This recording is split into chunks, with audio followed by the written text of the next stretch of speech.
మా అమ్మగారు ఎలా ఉన్నారు? ఆవిడకేం బాబు, ఎక్కడికి చేరాలో అక్కడికి చేరిపోయింది సుఖంగా.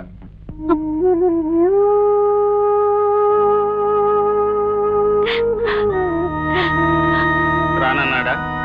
ఏం చెప్పమంటావు బాబు, నన్ను కాదని పోయిన ఆవిడతో నాకేమిటి సంబంధం? అయినా ఇప్పుడొచ్చి నేను మాత్రం చేయగలిగిందేమిటి?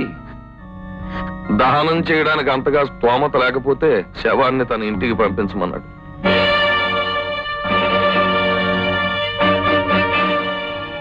అమ్మ చచ్చిపోయిన సంగతి నిజంగా నీకు తెలీదు. నీకు కబురే అంతలేదు. కబురు ఎవరు చేశారు? నువ్వు చేసావా, నీ మొగుడు చేశాడా? నేను చేస్తానే, ఆయన చేస్తానే. ఆయన ఆయన ఆయన గురించి నీకు తెలుసా, నాకు తెలుసా? వాడేమిటో, వాడి మనస్తత్వం ఏంటో, వాడి మనసు ఎంత కుట్ట పెరిగిపోయిందో నాకు బాగా తెలుసు. వాడు చేసిన ప్రతి దానికి తిరిగి నేనేం చేయాలనుకున్నా? ఇన్నాళ్ళు నా కళ్ళ ముందు నా చెల్లి కనిపించేది, నా చెల్లి మేడలో మాంగళ్యం కనిపించేది. కానీ ఇప్పుడు నాకు తండ్రి లేడు, తల్లి పోయింది, చెల్లి నాది కాదు.